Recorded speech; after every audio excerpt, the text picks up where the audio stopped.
All right. Welcome, everyone, to Archetypal Hour. My name is Adam, and I'm joined by some folks here from the pot on Broom Radio. And for those that are listening for the first time or joining for the first time, Archetypal Hour is a space where we kind of invite the archetypes to come and play, and where we share our experiences, our curiosities, our challenges that might have some relationship to what we might call archetypes. And we've used a lot of different definitions. Maybe we'll have new definitions today. My parakeets you might hear in the background, they have their own definitions. So if anyone can translate parakeet, please let me know what they're saying. But one question that we've often asked, which I'll start this container with as well for those listening asynchronously, but especially for those that are with us live right now and for myself. This is funny. The question, I just saw a meme, so I'll share it in a second. Actually, I'll share it right now. Podrock shared, saw this meme on my feed this morning, and I was like, okay, I'm going to come to Archetypal Hour today, see what it's all about. And it is the classic astronaut meme where the first astronaut looking at this incredible symbol said, wait, it's all an archetype? And the other astronaut, of course, replying, always has been. And I think what this meme is, which is quite funny, and I don't recognize the exact archetypal shape. It's like a cross with a circle around it with some really interesting patterning. But I think what this meme is pointed to is sort of like how we've talked about it. I think in the first container we talked about sort of the Greek root of the word and how arche can mean beginning, can mean first principle, can mean ruler or authority. And actually, in ancient times, a lot of the Greeks they would call like what sometimes other places call the prima materia, or sort of like the thing that everything else comes from. They would call it the arche, and there were lots of different theories, especially around the elements in the Greek traditions that I've read about in terms of, well, the arche was really more like water, or the arche was really more like this sort of archetypal fire, or actually maybe it was more like idea, right? So there was different ideas about what arche might be, especially predating sort of more modern atomist type of view, where everything is sort of seen as being able to be reduced down to little bits and bubbles floating around in space. And I think hopefully this space we can talk a little bit more about that older tradition of thinking about what underlies everything. But one question I'd like to ask, and I'll ask it today to those joining and to myself too. I got to think about it. Is we often ask, what are the shapes that seem to be shaping us right now, or you can feel right on the edge of your field, or maybe that's really been shaping in the past, or what patterns seem to be patterning? What forms seem to be forming?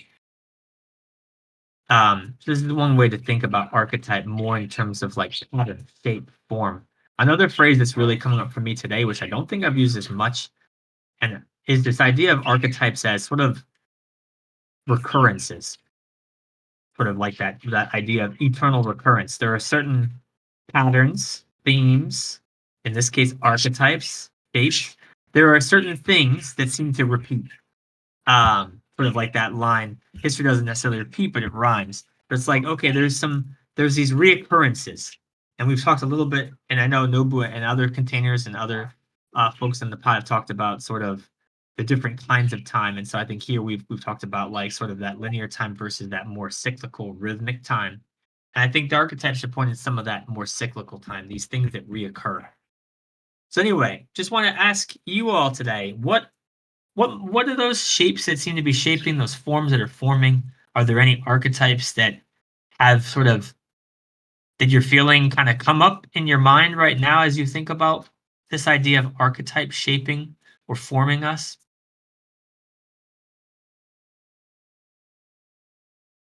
Or are there maybe some shapes, forms, archetypes, patterns that you've been noticing more, or that you're feeling a little bit of a tug toward?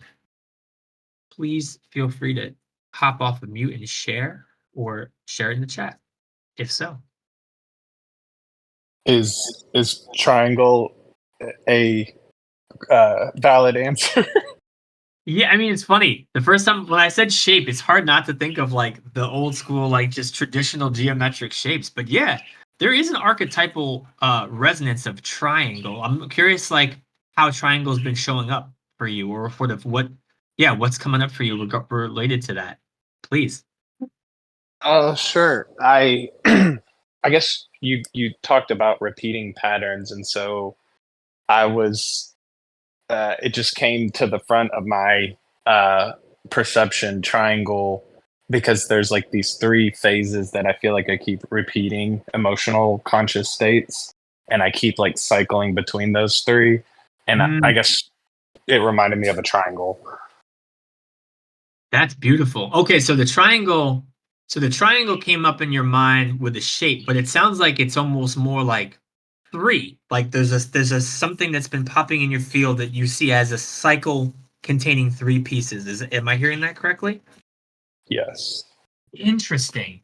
I mean, certainly I would say to use a kind of boldly use the Christian lineage term, but like the Trinity, right? Like there's a lot of faiths and traditions and lineages that really focus on the power of the three as almost like a complete package. And it sounds like the way that you're describing it, that there is a completeness maybe with these three that are popping up in your field lately or that you're noticing more. You said you're cycling through them. Do you feel like those three have a certain completeness feel to them too? Or Mm.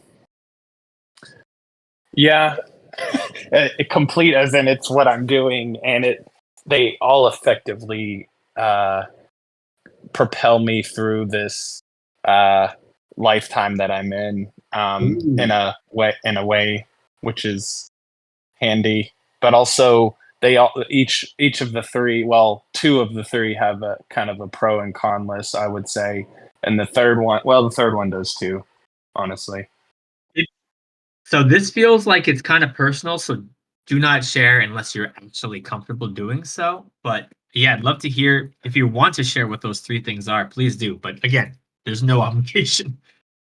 Yeah, I mean, I don't mind. I don't know if it relates how how you would interpret it into archetypes, but because I'm just such a newbie on the subject matter. But Mhm. um, one of the phases I would say is like a productive work type phase where I'm not very conscious, I'm not very lucid, but I'm getting a lot of very productive things done. I'll just describe them in the real general terms. And then another Sure. is like kind of like a recharge or an entertainment or like a relax phase where I'm not very productive and I'm having a good time, but I'm still not very, I would say I'm more conscious and lucid and present, but I'm still kind of like distracted by external physical reality. And then the third would be a very conscious, serene, lucid state, which like appreciates both the other states, but also um, is still separate. Um, and yeah, I'll just leave it at that. Wow. Thank you so much. That's really interesting. I'm just like, I kind of graphed it out on a piece of paper here. And what's interesting to me is it seems like the one of the things that's yeah, it's really cool because I think what I'm hearing is these three phases as you're seeing this sort of recurrence, there's sort of like there's different degrees of lucidity and sort of different degrees of consciousness. That first one is more like, that's really cool. Yeah, it's almost like if I were to like, this is a really bastardized, simplified. So I'm so sorry, Pod, to like It's all turn good. something that I think is much bigger and expand vast than what I'm about to break this down to. But if I were to super simplify this sort of diagram, it kind of sounds like work play rest a little bit, Yeah. Yeah. but like much deeper than much more nuanced than work play rest. Yeah. But I find it really fascinating how like rest, the way you describe rest in this sort of diagram is actually the highest level of consciousness and lucidity in an interesting way. And that the work state, which I think a lot of people when they define work, again, and you didn't use the word work, so there's a reason you didn't use the word work. I'm sure. I think you used the word more like productive, or one other phrase that came in my mind when you were describing it was sort of like how some people describe like a flow state. I don't know. Does that sound resonant to you? Yeah, yeah. Yeah, and so like that's really interesting because it's like in that flow state. I think a lot of times, a lot of when you hear people talk about work or productivity, they use languages of like really high intentionality and consciousness and like super intellect. But the way you're describing it, it's not necessarily super lucid. It's more like this work is flowing through you. It's flowing. There's a little bit of an unconscious element where you're able to just do the things you need to do without having to do a lot of thought or overthinking about it. Yeah, it's I guess the way I would describe it is like the kind of work that I think where people are very lucid. To me, I'll just use an example, and sorry, I'm trivializing it, but like loading a dishwasher, right? Mm-hmm. Like you can feel every texture of the dishes as you're putting them in. You notice, how a fork feels, how a spoon feels. You're not thinking about, oh, I want to get this done. And so you're completely missing what's happening. You're just putting them in. You're enjoying every moment of it. You're like really paying attention to what you're doing, maybe lining the dishes up, in their orientation that is optimal for the dishwasher, but you're not like worried about that. You're just doing it because it's pleasant, very present. And then what I'm talking about when I say work is like for me, if I'm having to like critically think of like code on a screen, like programming just having a bunch of code up, words and numbers and stuff and mathematical formulas. And, I guess, that body sensation and that like presentness kind of goes away, and like all your awareness and attention is in like these complex mental thoughts and patterns. And so like you kind of leave your body to a degree, at least I do. And like I have to like stop every few minutes, or when I catch myself and oh yeah, there's my breath, like I'm I'm a human being, like that kind of stuff, I guess. So for me, work can like take me out of my body, and like I get completely identified with my mind to a large degree. I'm still conscious and present, right? But I guess that's why I feel like work isn't critically thinking type work isn't necessarily like lucid. But I might be using the word lucid differently than you. You know what I mean? Yeah, but I think it's an interest. I think you're describing it really well, though. Like it makes sense as you describe it. That's beautiful. No, thank you. I mean, I think it could be fun if you thought it was fun. I think part of what I think is so fascinating about archetypes, and I mean, one thing that I've been reading this book by James Hillman called "The Dream in the Underworld," and I might share some quotes from it today. But in that book, he does a lot of great talk about images and imagination, the imaginal. And I think what's powerful about archetype is that they can speak at the level of image, pure image, which, like in our imagination, it might seem kind of 3D, but it's really like a 2D image. And in some ways, it's not. For some of us, have extremely intense visual imaginations. Some of us, like myself, do not. And it's really more of like a sense or a felt sense of a two-dimensional reality or shape or image. But anyway, image can be really powerful, and I think that's a lot what the imagination speaks through. That's one of the reasons why I think archetypes are so powerful, is that it's sort of the language of the imagination, which I think is this really important mediator between aspects of ourselves, especially when we talk about like soul and conscious ego and things like this, with different terms, depending on your lineage or preference. But yeah, I would say if you were interested, Pod, it might be fun to like play with like, is there an image for each of these three that comes up for you? Some sort of image, and it might not be something that is like automatic to people to be like, huh? But I just think it's so powerful when you trust the images that pop up in your body. So when you kind of bring up that first sort of productive kind of flow statey feel, like, is there an image that pops up?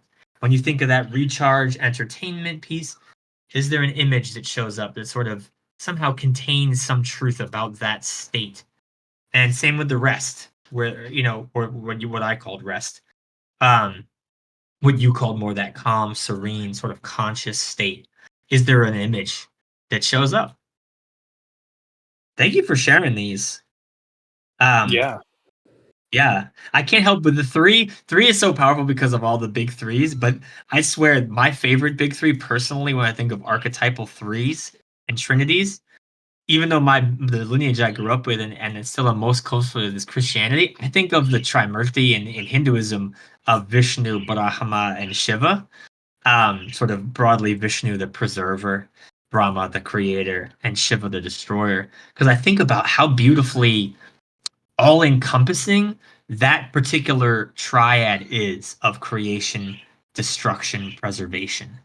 It's such a powerful thing. And I don't think those states that you described necessarily fit into that model, but you can kind of like, that's so broad. You're sort of like, well, that productive flow state is sort of Vishnu like, especially because Vishnu also is famous for doing things for the sake of doing them, not necessarily to bear the fruit. And Krishna speaks of this a lot in the Bhagavad Gita. And then Brahma, you think more of like sometimes he's even seen as playful. His first sons were four kids that didn't want to ever grow up and they wanted to stay four and they wanted to keep creating and be with God. They didn't want to create, and Vishnu actually got mad. I mean, Vishnu, Brahma got mad, but like there's a play element, right? When you're always in creation mode when you're in play mode. And in fact, I've noticed in my work doing career counseling and support for folks that are experiencing poverty, one of the hardest things is helping people get creative because with a job search, you have to be a little bit creative. And when you're in fight or flight, it's extremely hard to be creative. So that play state is really powerful and to create. And then that last one, rest, Shiva is sort of often known as the first yogi. So there's some elements there that I can see, but then again, that's my bias because I love that triad, and I always find ways. Is there a way that triad somehow archetypally resonates? I don't know if any of that does any of that resonate at all, Pod, the way I was described out of Oh curiosity. yeah, it really does. I hadn't thought of those, but you saying them, it aligns very well. Interesting. Well, thank you for sharing all that. And Lexi Yeah. also shared, I feel like the magician archetype has been in my field more in an energetic way through more practice in the material plus teamwork. And also caregiver, if that counts as an archetype, I would say certainly. As I helped a family member this past week, and I feel like my relationship with some adults in my family has been slowly shifting. She also adds, on top of the conversation that Pod was having with myself, I feel like I relate regarding flow state in my work lately. I wouldn't say it's easy, but it feels a lot less effortful. I feel like I can actually move and create. Beautiful. My upper chakras feel like they got to rinse. Now, see, when we talk about archetype too, like I think metaphor is in that realm too. Like what is the archetypal of rinse, right? We think about this book I'm reading, like I was saying with Hillman, when he's talking about dreams, he's like, think about dream content more archetypally, right? So, like, what is a rinse? So, I love what she's saying here. My upper chakras feel like they got a rinse. They're cleansed. They're rejuvenated. They're baptized, maybe. Whatever terms. There's so many terms that come with just that little archetypal image of rinsing. And my solar plexus feels more stable, and lower chakras feel more resourced. Dang, that's beautiful. What a beautiful, like, that's just nice to see how they're all working together, too in this for the flow. And you think about flow, the chakras, you think about sort of that channel of prana that now is able to flow effortlessly, like you said. And she said, oh, I think Nobu mentioned the word rinse in a past context once, so hat tip to Nobu. Beautiful. Beautiful. That's really cool. And it's really interesting also just to go back to you saying that the magician archetype has been more in your field in an energetic way. And I just want to connect that with what I'm hearing you say about the chakras, which many would say are like energy centers in the energy body potentially. Um, and it's really interesting because when you say the magician has been in my field in a more energetic way, I think a lot of what we talked about recently with the magician was this idea of this archetype who has mastery over the elements, right? So in the tarot, in the Rider Waite Smith tarot, you have mastery over swords, which is air, the mind, water, right? The cups, got fire, the wands, and Pentacles, the earth. And they're all splayed out on this table, and the magician sort of has this relationship with all the elements that he can manifest. And I think it connects beautifully with what you're sharing about the chakra work you're doing, where it's almost like instead of the pentacle wand, you've got the root, you've got the sacral, you've got all the energy centers, all the chakras splayed across your beautiful altar of your body, and they're working. And that magician archetype at the energetic level is helping you manifest the energies you want, or at least that's the image that's coming up for me. I don't know if that resonates with you. I hope it might, Lexi. Thank you for sharing that.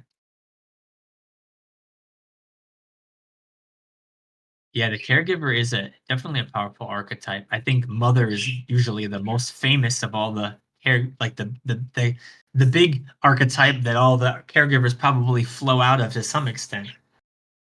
I feel like that aligns. Well, thank you for affirming that. And Hoda, I don't know if I think you might have missed the question, but it's similar to how we always start these. I just asking if people had certain archetypes or shapes that felt like they were shaping, forms that were forming, patterns that they were noticed, or reoccurring cycles that they were feeling more salient or more juiced these days. And just wanted to share. Oh yes. Okay, please, Hoda. Feel free to either share over chat or hop off of mute.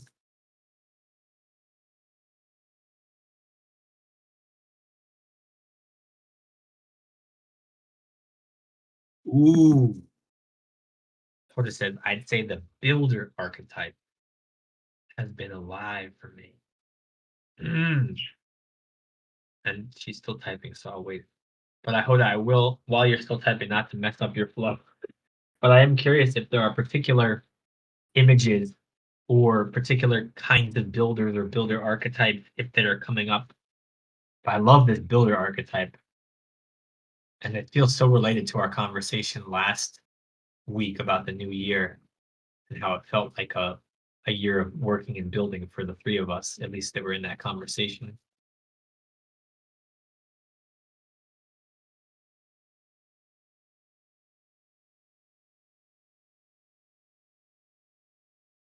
Yeah, builder.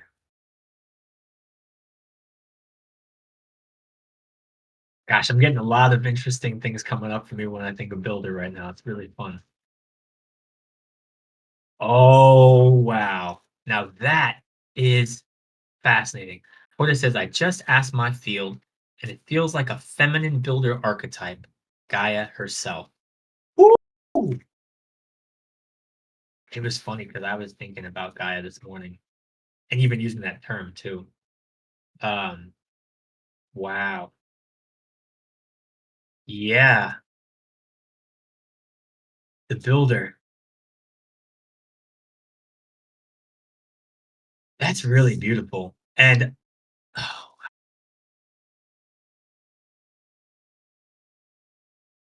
there's so many images coming up, but I'm curious, how is Gaia? She asked, how is Gaia showing up for you, Adam? So it's, I think it's because I've been still on my like ancient Greek kick, and like I was just watching a video where it was all the children of Gaia in the Greek kind of, and there's so many different theogonies and genealogies of the gods. But I find the genealogies of the gods very fascinating, especially in the Greek tradition, because I feel like the genealogy of the gods in the Greek tradition is what is the unconscious undergirding of a lot of Western rationalism and thought now. So I was really interested in that.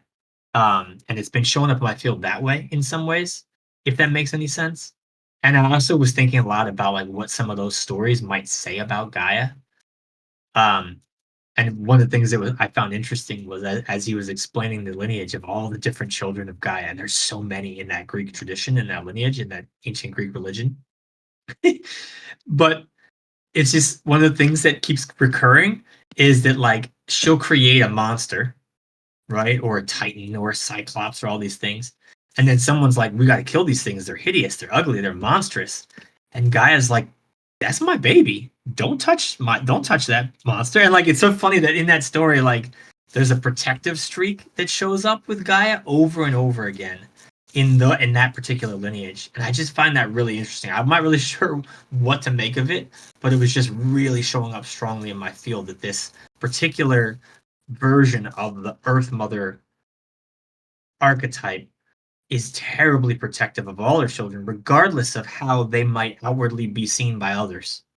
If they might think they're monstrous or this, that Gaia still has this sort of deep love for all of her creatures, all the creations that she creates. And that to me was really touching, actually, in a weird way, thinking about like, oh, like Gaia, like stroking some, horrific seven-headed hydra or something, But it was an evocative thing for me. I don't know how to describe it. Anyway, but yeah, so the feminine builder archetype.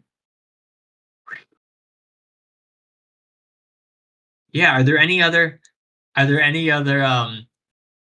like other manifestations or shapes of that builder through Gaia, aspects of Gaia that are coming through for you that feel that might feel especially potent or might be sort of especially piquing your curiosity?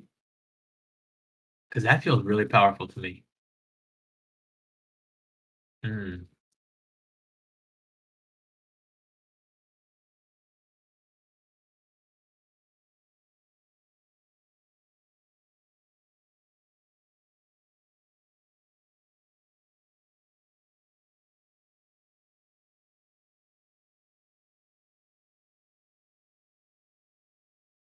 I just thought of another question, Hoda, but I'm gonna try to let you answer the first one before I ask another one.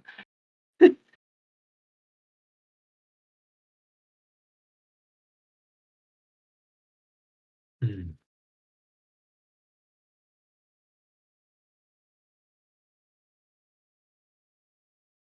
Yeah, just thinking of all these different beautiful images of building.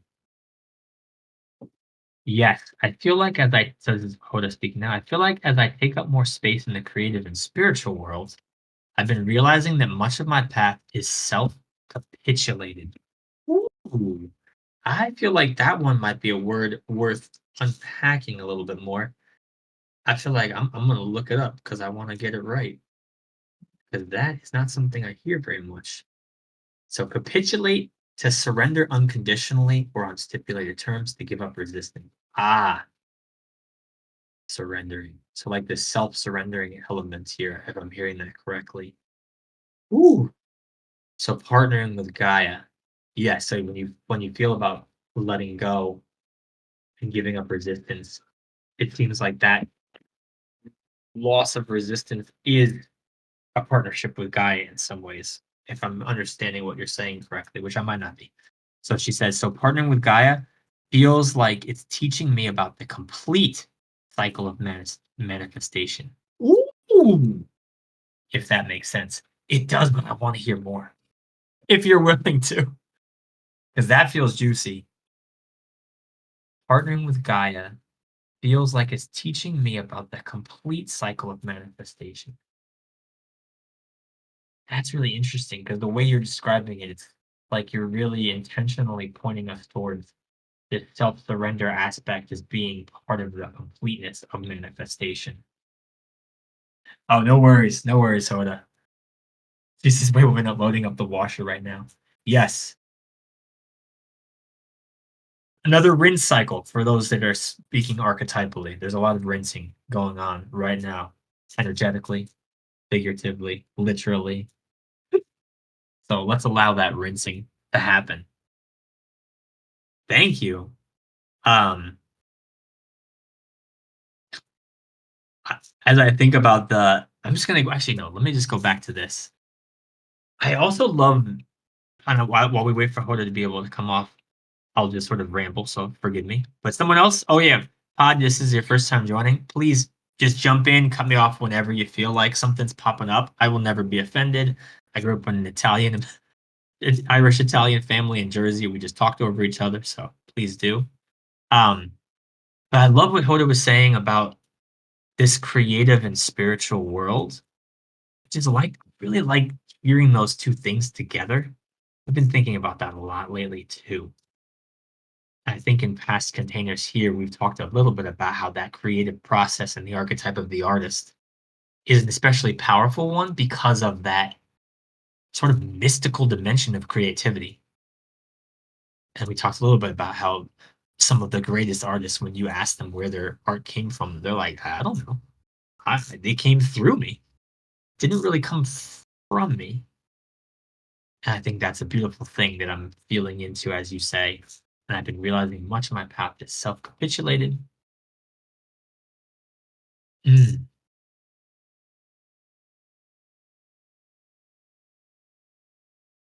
I'm also just thinking about when you said build, I'm still thinking about this builder. And when you said feminine builder archetype related to Gaia, and thinking archetypally, what came in my field it was the bees, the honeybee, right, with the queen bee, and just how industrious and how unified uh, that all is.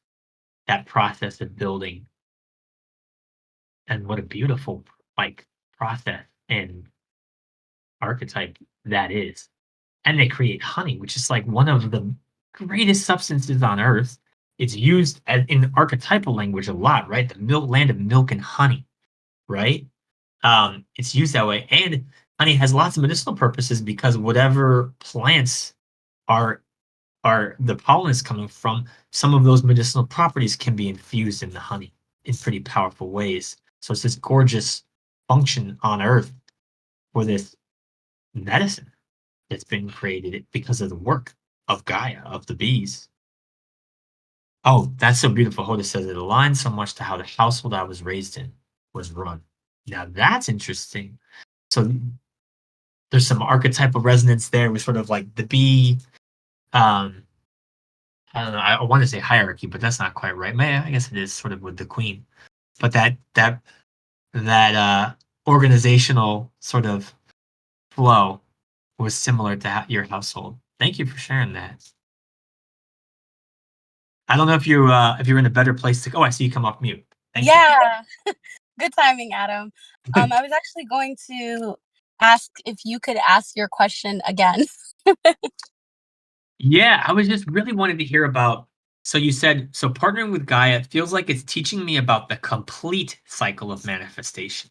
Mm. And I was really curious about how that relationship with Gaia and the self-surrendering piece you were talking about, how that relates to this completeness of a manifestation cycle. That felt really juicy. Yeah, and I'm so happy that you brought up that piece on surrendering, Adam, because I feel like most of what I've been conditioned to learn about like making things happen has come from like, school, different organizations, different jobs. And it's not to say that those skill sets were not valuable. However, it's something about this chapter in my life as I like feel more confident um, to present myself as like an energy worker, a poet, these different spaces and identities that I feel like I'm taking up more space in. Um, I feel like yeah, like with Gaia as a guide, it feels like I'm taking notes from her as a like being and as an essence and learning or trying to learn, I'll say, about how surrendering, about how letting go, about how like energetic hygiene, about how like being in the flow, for lack of better words, is part of like larger manifestation processes, which is so, I guess, unusual to my system at this juncture in my life because I'm just so used to like going out and getting it, like hustling, and then like having the chips fall where they may as I make that step to like manifest something. But I just feel like in my meditations and some of my more recent dreams, especially the last couple of days, I've been not only hearing how important it is to slow down, but almost like being shown, like kind of how you spoke to like the dream world being like this world of like symbolic resonance. Like that's kind of what I've been feeling into, where it's like I'm being told to like surrender, and then I'm being shown how almost instantaneously, like how surrendering is so paramount to allowing larger swaths of visionary potential like come together. So it's so interesting because I'm like being told to like hold back and like being told to like take steps back in certain creative processes, but to watch how those creative collaborations or projects or maybe my one-to-one sessions get filled up with this like other potential that otherwise wouldn't have been there. So it's so interesting. It's like I'm learning about cyclical cycles as opposed to like linear progressive movements, which both feel important, but they do feel polarized in a particular way that feels fun, I would say. Wow. Wow. Thank you. I'm sitting with this. Wow. And I think so wow. So I love what you said about also how this sort of taking notes from Gaia. And I couldn't help when you said that, I couldn't help but be like, I feel like Gaia's taking notes from you too. Ho. Like this sort of I like this exchange. There's a power of sharing notes. And I don't think that sometimes I think we as practitioners, just as humans, right? We need it's so powerful when we share notes with each other. But I think that happens at higher levels too, sharing notes with larger archetypes, with larger energies, especially a massive energy consciousness like Gaia and the Earth. Um, I love what you said though. Like, I think I heard this correctly. I wrote it down. But this idea of like taking notes from her, but also like on like being an essence, right? And because you mentioned like you have all these different aspects, the energy worker aspect, the poet aspect, and those are just two of many. Um, but that you're like, but I'm really cultivating this essence, and all these other things are just sort of flowing out of this essence. Um, again, I'm paraphrasing, so forgive me if I'm kind of veering. But and I also really like. First of all, it was funny when you're talking about like the flow versus the hustle, and I wrote down flow versus hustle, and I was like, wait, wasn't there a movie called Hustle and Flow? And I was like, that's a really interesting pairing, actually. Like, what's about hustle and flow? Like, is that a spectrum or is that a polarity? What is that? There's something really fascinating there of like, and they play off of each other, right? This sort of, I don't know. I'm just like letting that sit for a second. But I found that really funny that those words came up and that they kind of exist already in the cultural consciousness of hustle and flow. Um, I think in that movie, they, flow in that case was like the flow of like rhymes of like rap, right? Of hip hop. And the hustle part was like, I guess, more the business of hip hop. That's my guess, not having seen the movie, but having seen the commercials. Uh, but I kind of like what you're describing here, where there's this combination of like, yeah, sometimes there's this hustle, but I think, as you said, or like what I'm hearing you say, and almost I heard this too in what this is some beautiful resonance with what Podrock was saying. I feel like earlier too, where it's like I think our culture is more obsessed with a certain kind of super forced linear hustle culture, grind culture, kind of a way of productivity. Whereas what you're describing is like, no, the flow, both of you, there's this flow that is, oh, that's beautiful. Otis says that, but Podrock said, help me see more clearly what's been in my field. That's beautiful to see that interplay. And I love what you said too about visionary potential. Like there's something about cultivating this flow that is really helping maybe a broader vision, a broader image coming into your field, which then kind of increases the likelihood that it can become real or manifested, not necessarily from potential to actual. Um, Lexi says, I feel like I've been on the opposite end. I remember the sky has been in my field. Perhaps I've been taking notes from the sky. How vast can I go? How much can I hold? Etc. I love this interplay with the sky and earth here. And as I mentioned with the Greek stuff I've been into, they were lovers, right? Gaia and Uranus, the earth and sky were a lot of where the Titans come from, right? It's sort of and actually sky technically comes from earth. So sky is Gaia's son in that lineage, as well as Gaia's consort. Um, but that's really interesting. And the power of those two, right, of earth and sky, of the sort of vastness and this fluidity that's available through the wind and earth, and this sort of feeling of ascension. as things go up and they get higher and higher and more subtle. And then the earth, which is more solid, and there's a descent with earth. There's a gravity pulling us down with earth. And that's been in my field a lot too. Like for some reason, maybe because I've been also really interested in quantum physics and hearing some of these things. And I remember hearing like Einstein. It's so funny, like we think about science as this super rational thing, but I always am curious how the roots of a lot of science are coming from the more what we might call more mystical, more um, spiritual. In that Einstein was just when he was a kid, he was obsessed with the idea of invisible forces. And like, isn't that funny how that curiosity, that obsession with these things that seem to run the world that we can't see turned into like one of the most gifted scientists of all time. But a lot of what people would call the invisible forces, right? Or maybe just spirit.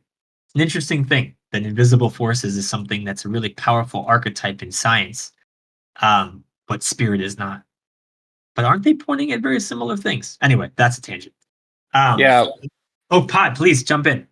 Oh no, I was just gonna say like Einstein. I feel like he probably did the flow thing really well because I know he himself said a lot of his like best ideas and stuff came from like when he was walking in nature, and I think he would go out like on a boat on a like a still lake very frequently or very often. I might have that slightly wrong, but like it was definitely like being alone, kind of in nature. And I feel like Hoda, what you were saying, like I've been feeling a lot of builder stuff too, and like being working in the flow.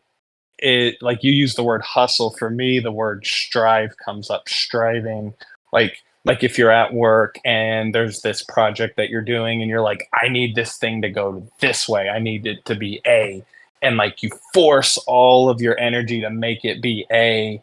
Whereas flows like, oh, you know what? Everything's kind of aligning for B here. So we're just going to like, pivot here and accept B and just kind of go with it. And yeah, I've been doing a lot more of that. And it has seemed to make me more productive because it's like, I don't know, a river is coming into my mind, like a dam and a river. Like if you flow with where the water's going versus trying to like break the dam, you get more distance quicker, if that makes sense. So I don't know. I just wanted to say that.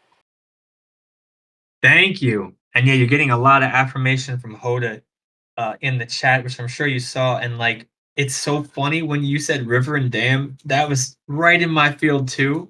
So I think we're all, it's so powerful. I love when you see those syncs.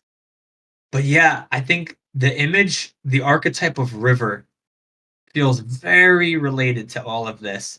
And you think about Earth, like what is Earth's role with a river, right? Like sort of holding space for this flow. And in some ways, supporting it by giving into it with gravity. Like this is where gravity comes in, right? The river is flowing because of these beautiful channels. But the earth is also, so it's like the earth is holding this flow, right? So it's sort of containing it, but at the same time, the earth is being shaped by the flow, right? Canyons and all these other things, rivers, they're cutting into the earth and creating pathways. And also just the beautiful. I love the beauty of the archetype of river. I was writing a story that I might come back to when the river was playing featuring heavily in there because I was like, just the archetype of the idea of a river resourcing water from an icy top of a mountain, really high up on the top of the earth, making this beautiful, long, winding adventure and descent out to the sea over time, right? And how the sea, and sort of like that same way of like how that water flows out into the ocean, and then that water gets right back up into the clouds, finds its way into precipitation, which might end up as snowfall on the mountain, and there's sort of this beautiful cycle in which the river plays this integral role of this transformation between this sort of higher water and lower water. I don't know if that's making sense or feeling like it resonates to anyone, but it just feels powerful archetypally to me right now with this conversation that we're having. Hmm. Thank you for the affirmation, Hoda. Yeah. Wow. Yeah, so I'm curious, like, if we were to play with this river, since it seems like there's some juiciness for a few of us. Yeah, when we're thinking about this flow in this river, if we were to sort of all maybe close our eyes or just sort of allow our field to have images make themselves known, are there any interesting landmarks or obstructions in this river that you're noticing in your field right now? I'm going to try to do the same.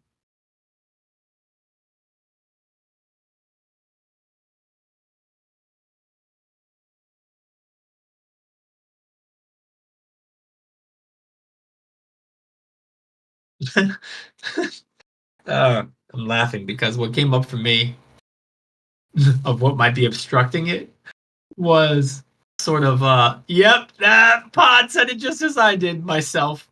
The ego. That is funny, Pod. And the way it showed up for me, that particular, I'm curious how it showed up for you, Pod, like if there was something specific. For me, I got this image of like this neurotic part of my ego where I kept coming out of the river, be like, wait, am I in the right tributary? Did I miss the path? Wait, am I going there? Like, this sort of neuroticism of like questioning as opposed to just letting the river freaking flow and being taken by it. Yeah. Yeah, like overthinking, wanting to fully conceptualize everything. Yeah. And yeah, for sure. And so that kind of thing came up for you too, that vibe or that sense. Yeah, that's what came up. That's so interesting.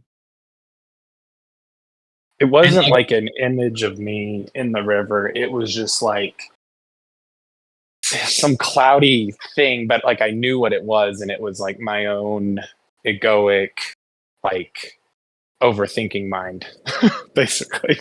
No, I think that's fine. And like, this is something I struggled with. I remember I took this class coaching and we did a lot of these visualization exercises.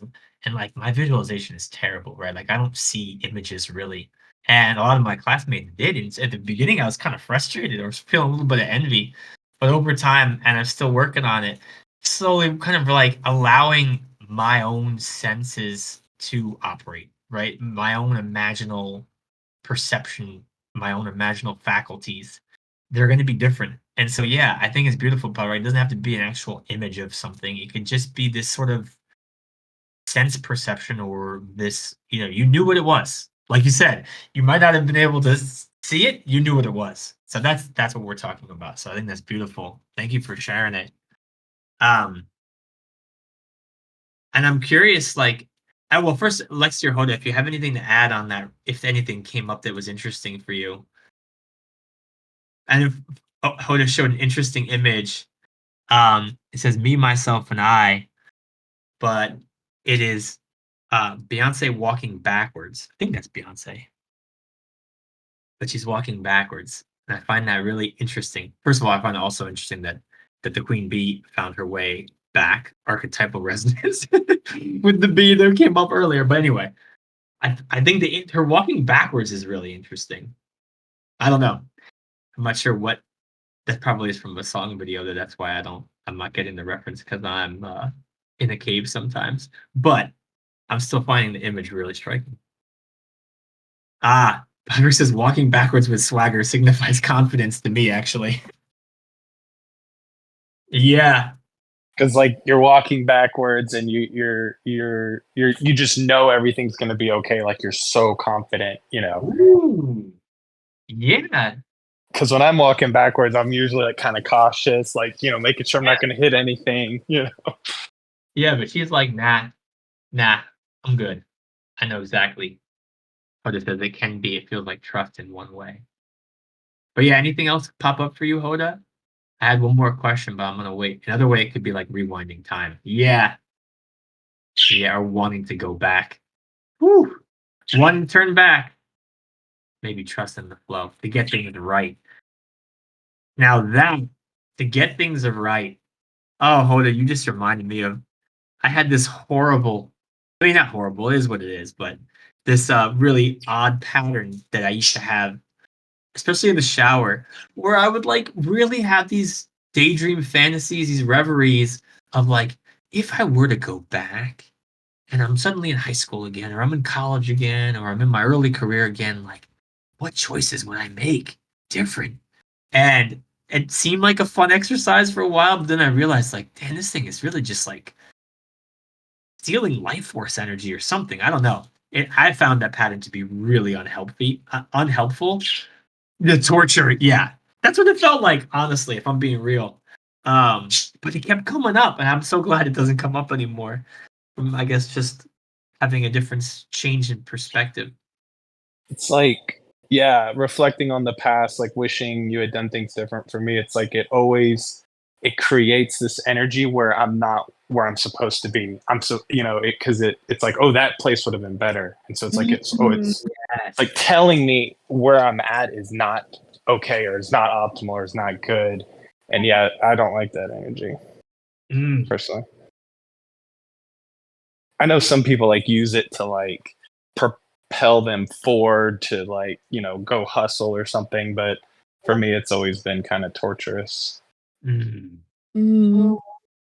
I'd say same, Potterock. Like, I think when I was trying to visualize the river just now, there was parts of me that were like, okay, when's the last time I like visualized the river? And did I do it successfully? What was in my way the last time I tried to visualize the river? And it was like everything taking me away from actually Interesting. like being in the experience, you know? Wow. Yeah, I think about that so much. And I love what you were saying about this yeah, like how looking back, because unless it's funny too, because last this is kind of weird, but like last week when the New Year's Eve, I was contemplating because Giannis was coming up in my field, and he came up in my field a while ago, but he was coming in my field because January is named after the Roman god Janus, who is the god of beginnings, as well as the god of gates and doorways. And we got another bird sing from Hoda. A hawk just flew by. Um, but Janus he has different versions of him, but in a lot of versions he has two heads, right? And a lot of people will say like, and the one head's known as looking in the past, and the one head is looking into the future. Anyway, I was just thinking about most of us don't have two heads, so when we are turning our head back to the past in an archetypal kind of figurative sense, the back of our head is to the present and to the future. We're missing. And unless we're able to really cultivate that sense of two-headedness where there's more of a flow between past and future, we break it up if we're not careful, if we're not doing it correctly, or if we're not seeing the whole somehow. Interesting. But yeah, that was funny that we all kind of had this, and it feels related a little bit to last or a couple weeks ago when we talked about that story of Orpheus and Eurydice, where if you'll remember in that story, um, Orpheus is successful in convincing Hades and Persephone to let him have his wife back, who had passed away early in a kind of tragedy. And she said, "Yeah, but you can't look back on your way out of the underworld until you're gone." And yet he couldn't hold it. He had to look back at her, and he lost her. Right? There's a real danger in looking back, um, especially when, yeah, especially when we're talking about things in the shadows and things like in the past. Interesting. So we've got this river. So I'm curious about the river. Like while we were talking about the obstacles, like what is supporting you on this river? So if we're thinking about we're all on our own kind of rivers. What's coming up for each of us that's really supporting us in this river as we're making this journey? I feel like trusting the flow would be like a really strong support. Like by not trusting the flow, like the A and B example I used, like at work, like you're trying to force yourself up against the dam, like it's just very counterintuitive, versus trusting the flow, which for me I find difficult because I'm always like, oh, we should have done A, but here we are doing B, and like to to trust the flow isn't just to like go with what's happening. It's to like actually believe that this path is going to turn up something interesting. And it may not be what I wanted. It may not be this optimal outcome that I was planning for, but by trusting the flow, what is presented to me, I'm going to roll with, you know, and I'm not going to resist what I wanted, you know, what I was thinking about was going to happen in the future didn't happen. Like you're just going to keep rolling with it. But I don't know how to articulate that any better than that, but that's No, just what came up. that makes perfect sense. Yeah, and there's something about the way. Well, hold on. Let me hold space for a second to see if anyone else wants to say anything to add to what Podrock just mentioned before I go on my little tangent from what he said.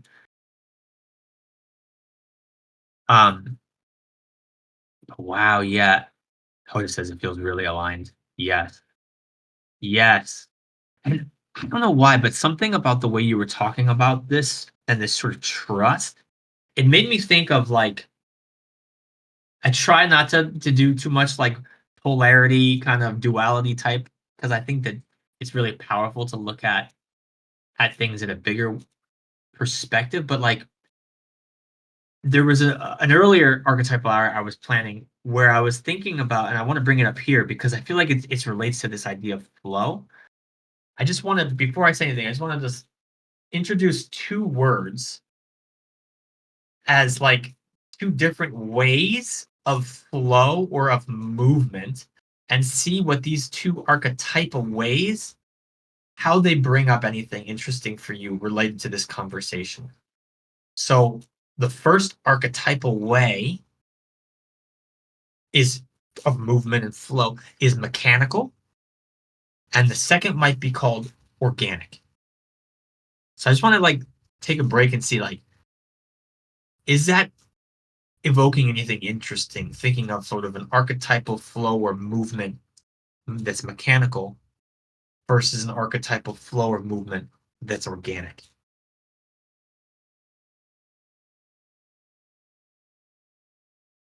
I know it's a little odd. Todd, I see you coming off mute. Yeah, got me. I was thinking, I'll say what I was thinking. I'm always, whenever I try to speak, especially being recorded, I always try to like say something specific. And that would be what I would call mechanical. Like you're trying to like, and then organic is just like, and I'm not really good at this, but just like speaking, people say the phrase speaking from the heart, you know, where you're not conceptualizing, you're not trying to think, oh, how is this going to be received by this person? What are they going to think? You know, does this sound good to XYZ type audience? You're just like speaking from the heart and you're just trusting, you know, it is what it is. So that's to me the difference between mechanical and organic in a speaking way. And does this feel related to this sort of this conversation and some of what you were describing before?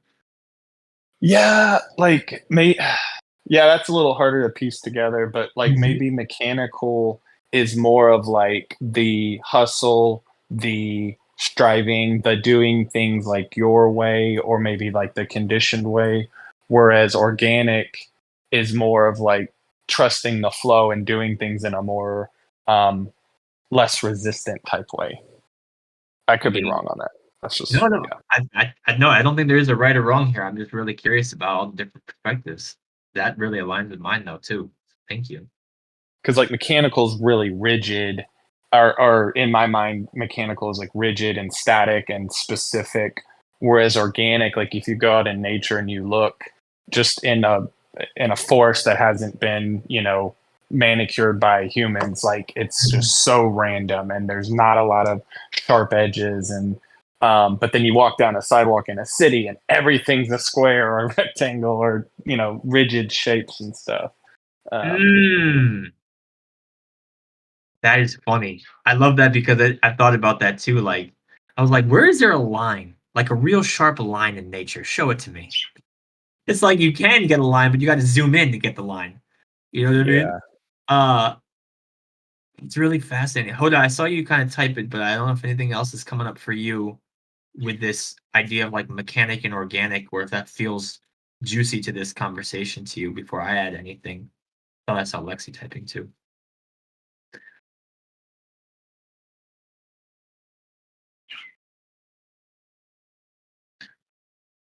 Okay.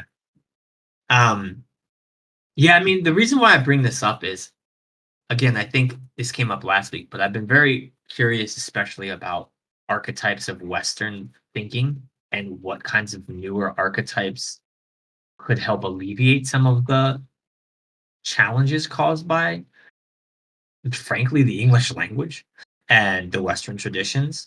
Um, and one that really come up, and I didn't get this myself. This came from reading and from different sources, but like,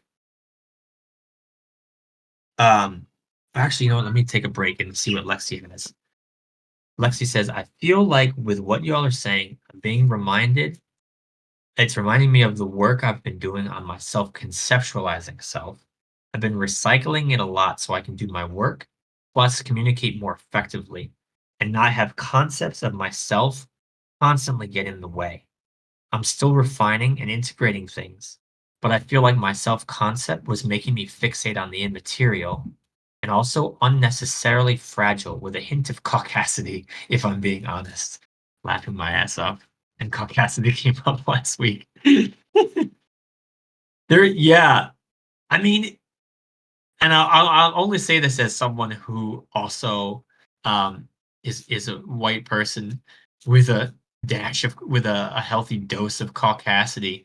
There is a lot of interesting overlap between sort of like this this instinct at the egoic sense to sort of control and have the self-conceptualizing piece have so much power, consolidate their sort of ability to navigate, and a lot of what we see in Western impulses that have caused problems like colonization and um, capitalism and this sort of similar desire to, um, yeah, to just bring everything into some sort of consciously directed thing.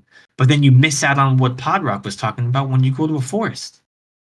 And a forest is infinitely more beautiful and interesting than a lot of buildings and towns are, if we're being really honest. And I love also, I couldn't help but when you said communicate more effectively as part of what's really helping you, Lexi. And I know Nobu does a good job of talking about this communication, and I think that's one of the things that we talk about. What Holden mentioned about learning from Gaia and taking notes from Gaia, like the way Earth and these beautiful biodiverse places operate is through this amazing real-time coordination, not coordination, but communication. Like everything's in communication with one another. All the bugs, all the plants, even the elements, but like there's this beautiful fungi, especially there, you know, the mycelium network holding it all down, right? There's all this rich communication happening without some big self conceptualizing self telling everyone to go.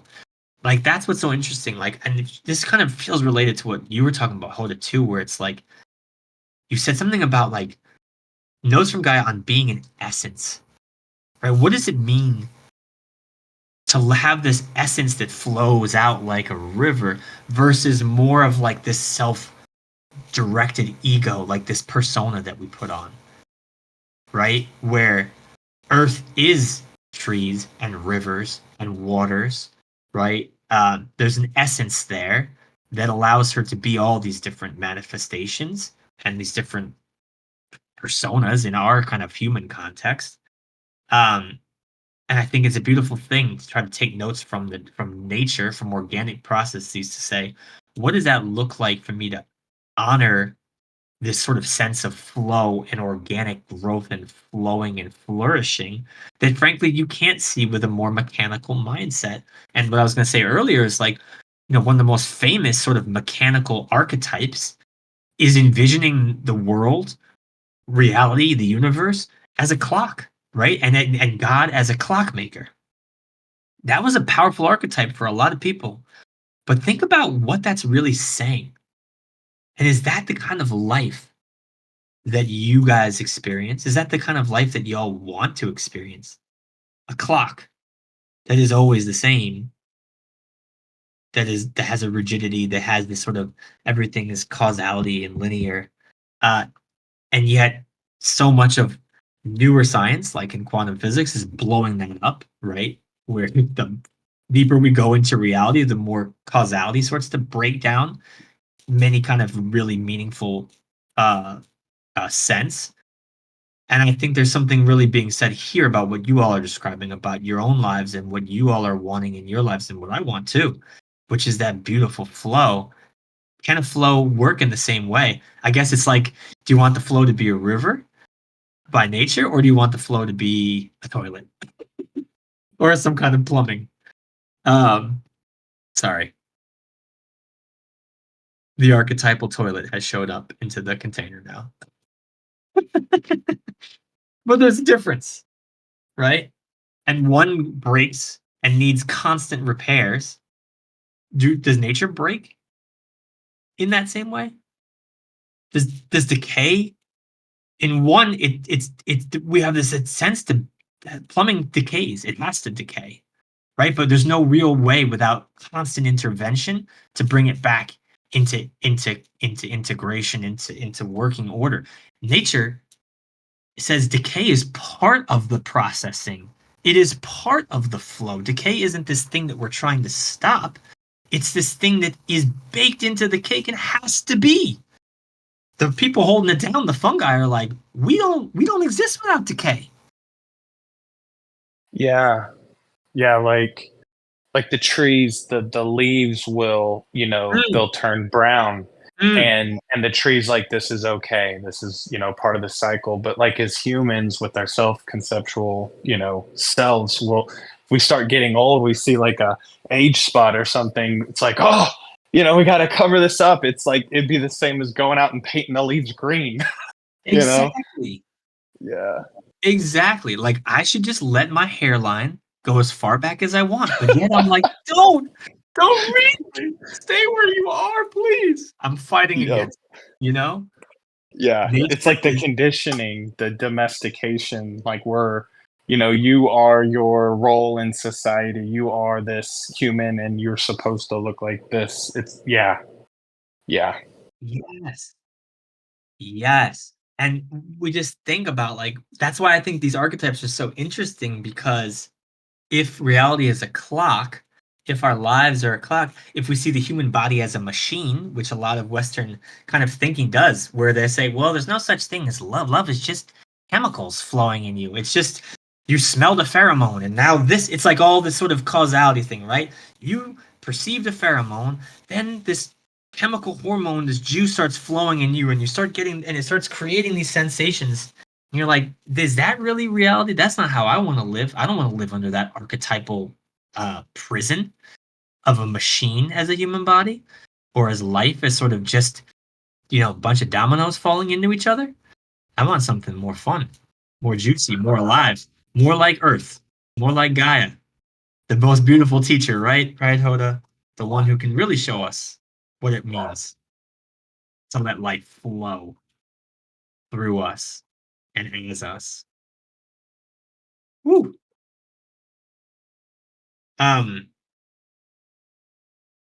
Yeah, I'm just gonna hold space for a second and just see, with about 15 minutes left or so before we try to wrap up, just see what this is bringing up for anyone. If anyone is seeing new things arise for them, or new questions, or new things that they're feeling sparked of interest toward, or anything, or if they're not, that's cool too. But I just want to check in with y'all, and I'm gonna check in with myself too for a moment here and see what I'm feeling feels like a takeaway, or something that wants to pop out.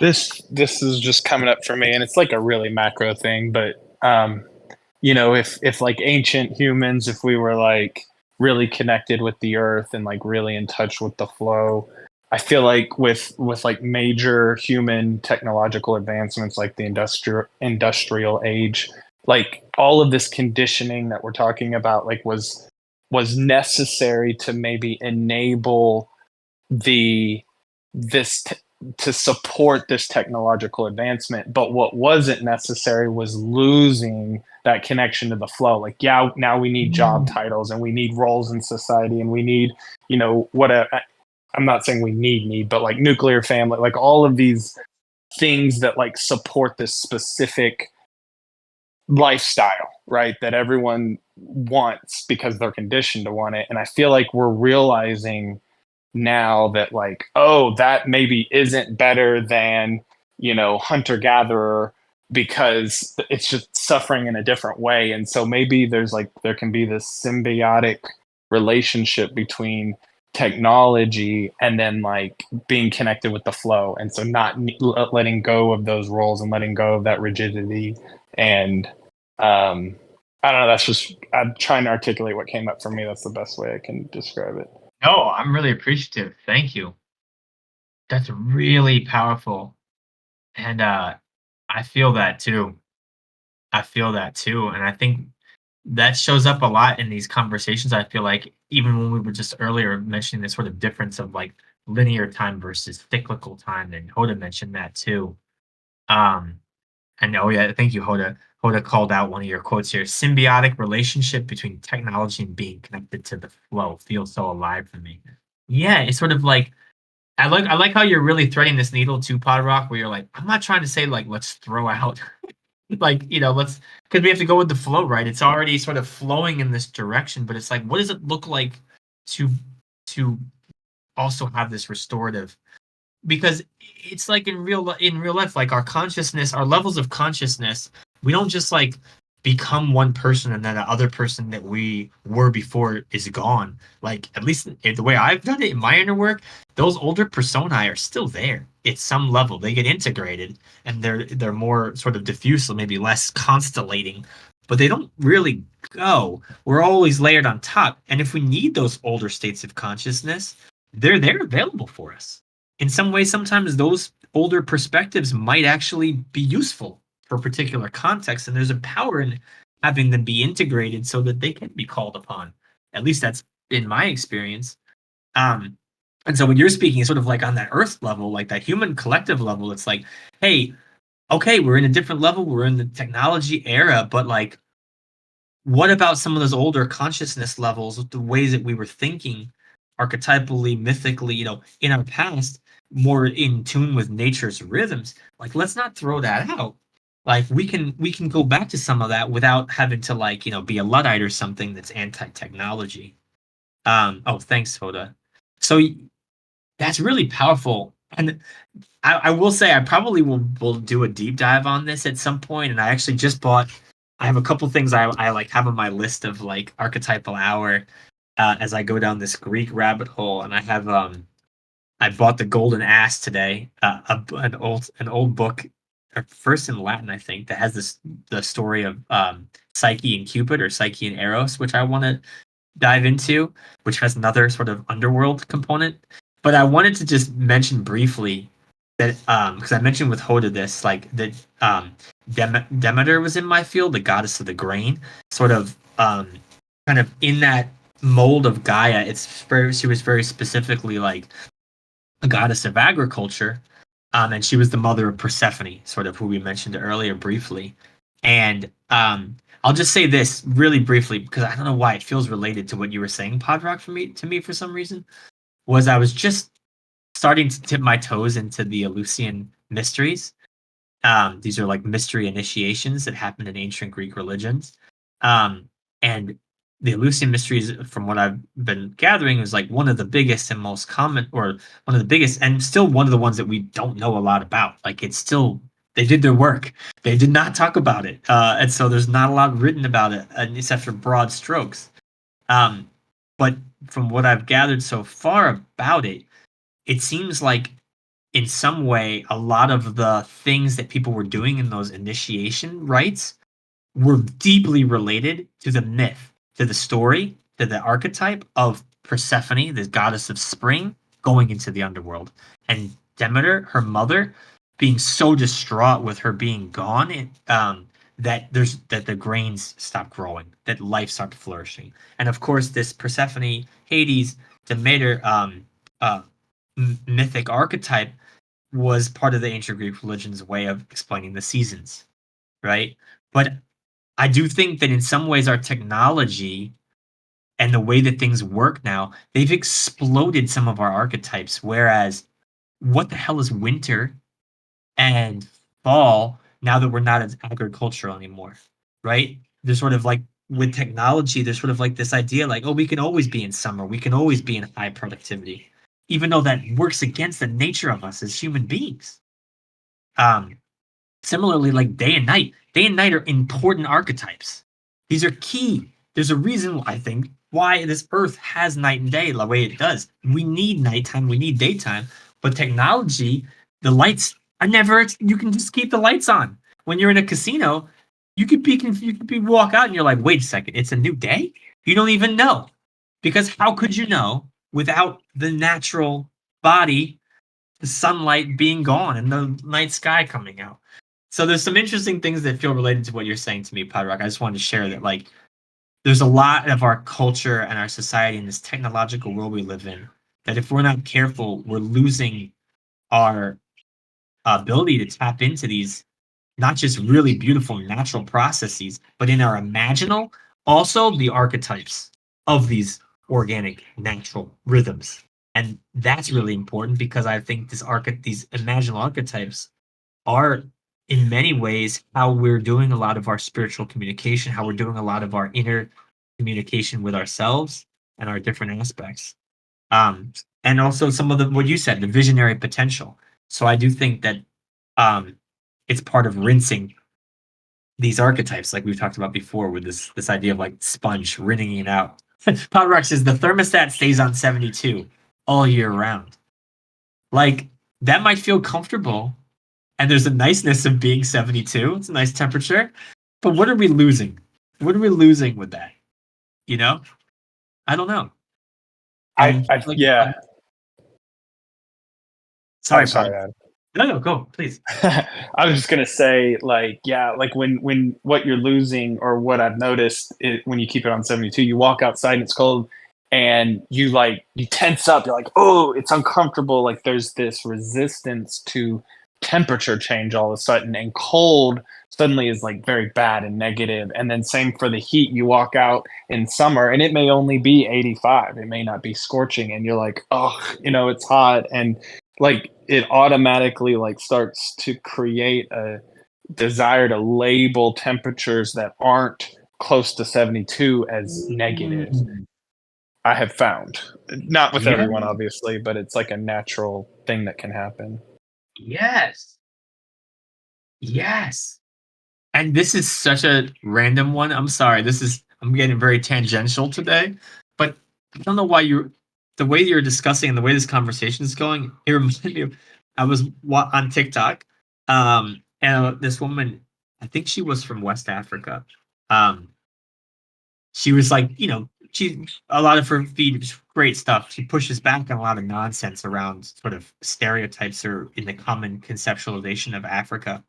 And she was saying like, she'll hear shit in her comments or like, y'all are living in huts, like this sort of language of like, why are you're not living even with air conditioning, and you're not living with these buildings, you're living in huts. And she's like, do you not realize that using the earth to make the home actually is the easiest and best way to climate control? It's the most efficient way to climate control. It's always comfortable in my home. Yes, we still use mud. Yeah, very purposefully. What's better? And I was just like, I love the way that she was pushing back. How much resources does it take for us to build a home and keep a stable living condition? Whereas these other lineages, this other way of living, it just uses the earth. Anyway, I felt mildly related. It's going back to this sort of this theme that Hoda mentioned of partnering with Gaia. What does that look like to have Gaia really help us? And I'd say too, in our imaginations, what does it look like to let the archetypes of nature help fuel our imagination so that that visionary potential that was mentioned by Hoda, it can flourish, it can grow.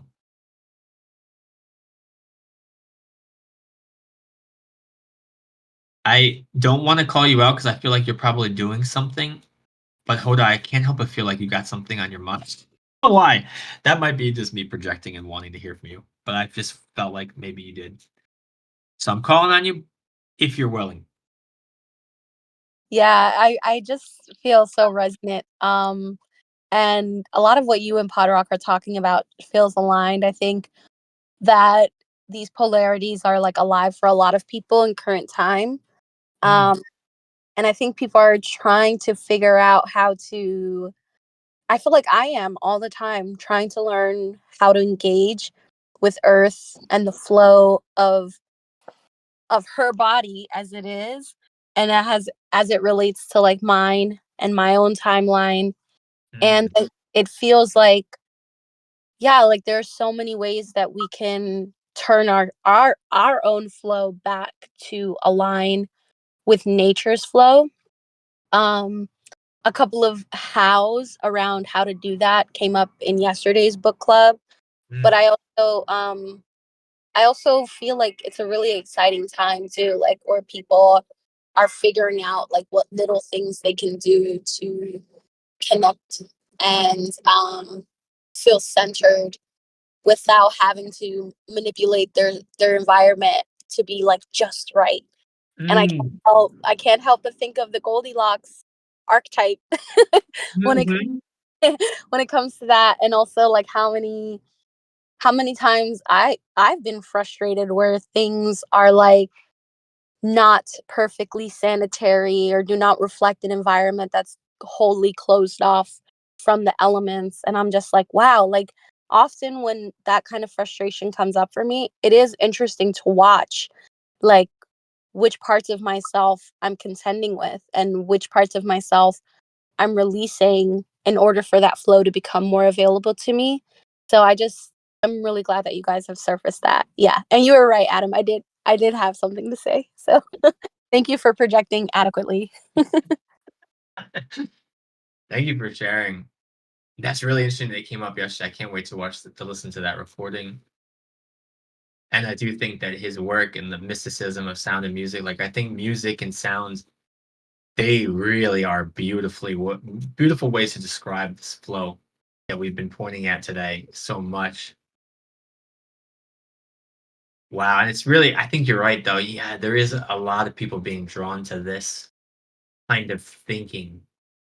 And that might be something that may be fun for us to play with more intentionally, of like looking at more earth archetypes in a future container.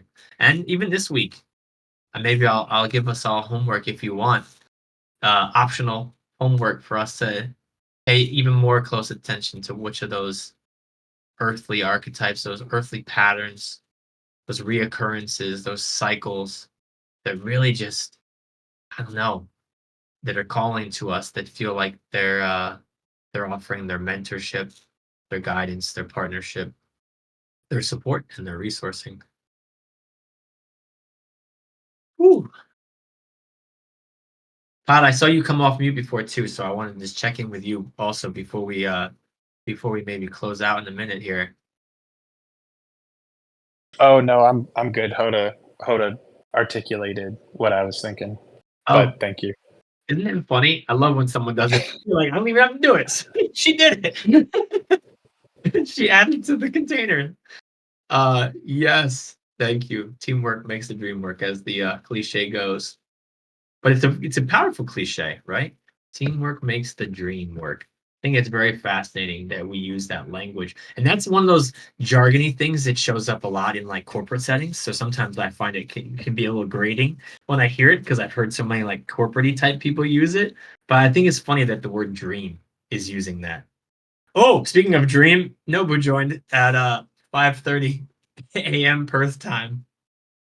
Well, good morning to you, Nobu. I think that's a good idea. It's like I'm going back to sleep. No, thank you for saying hi. We appreciate it. And actually, we were probably about to close out anyway, but I wanted to just hold space to say, have a great, um, there's something really nice about those, like going back to sleep too, right? When you wake up and you just go back. Some of those morning dreams are my favorite too. Well, enjoy the rest of your rest. But before we close out, yeah, I just want to see if anyone else had any final things that they wanted to share before we close out. Um, anything that they want to just put out there that they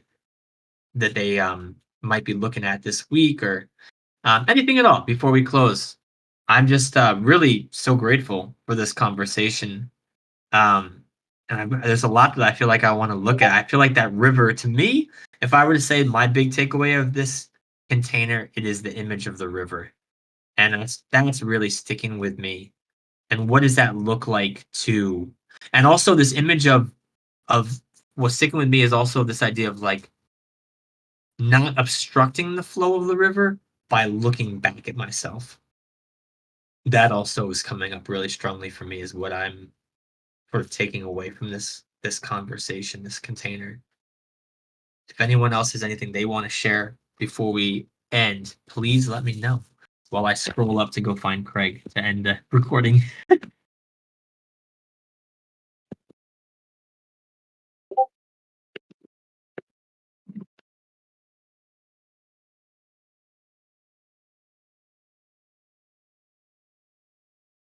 See, someone's typing, someone's holding space.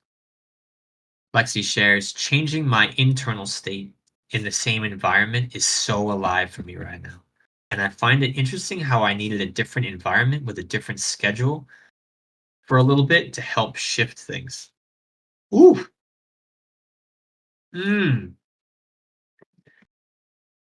So sorry, I'm about to go on another short tangent, but that I just think that's so beautiful. I love how you said you're changing the environment and also changing the sort of different schedule, how important it shifts. You know, when we think about natural, this kind of goes back actually. So like I was really into history for a little while, and I still am, but I would read a lot of these history books. And when I was reading books about like sort of the 19th century America, early 20th century, that kind of era, it's so funny how one of the most common, well, at least with people who were wealthy. So, like, if you're reading biographies of wealthy people, this is not something that the average American could have done. But like the privileged classes of the 19th century, when they had health problems, they would move to new climates. This was like very common practice where people would go to another part of the world or another part of the country, especially a country like America is so big, because different climates were needed to support you through different illnesses or different um, sort of challenges you were having. And I find that to be really interesting that, like, yeah, I just wanted to say that was a tradition to say, oh, you need to go to a different place. I imagine indigenous cultures probably have something similar, maybe, but at a more local scale, where there's certain areas that might have more humidity, might have more. I don't know, like a cave might be a different place you might want to go versus a mountain. And I feel like I wonder if there's other practices, but that makes so much sense, right? Like this changing of the climate, because it's like it's a reminder, like what we were saying about. I feel like we were pointing out too that we are a part of Earth, and we are Earth. Is sort of like we put ourselves in a new field of organic flows of life, and that is really important.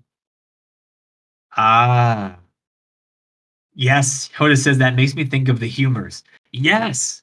Like these are old things that like now they're like, oh, that's pseudoscience. And it's like, I get why you say that's pseudoscience, but like, let's not throw out every ancient thought, please. Because there's something really important about these things. I'm not saying we should go back to putting leeches on ourselves, but like, you know, let's not throw out everything. Hoda says, absolutely, this feels like internal grid work. Yeah. Ooh, yeah. Yeah, and even in astrology, like I've never really gone down that path. There's a lot of interesting stuff about like astrocartography too, where there are certain sort of geometries astrologically too, depending on where you are in the world.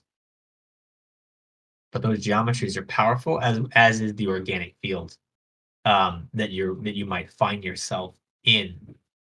Um, Gosh, I'm feeling like a lot. So I'm going to try to close myself off because it's 4:30. There's plenty more containers we can have in the future. But I'm just thinking about how powerful it is to like really honor the field of the land that you're in right now, with what Lexi is describing, with what Hoda is describing, and what Podrock was describing so well earlier today about the importance of nature. And even when we were talking about like Einstein getting all of this amazing inspiration where nature was his muse, right? So thank you all. And I wish you all a really healthy, restful, juicy, alive week. And I look forward to seeing you all over the pot and in Broom Radio containers. And thank you for anyone that was listening asynchronously. All right, y'all. Let me scroll up and find the end, but have a wonderful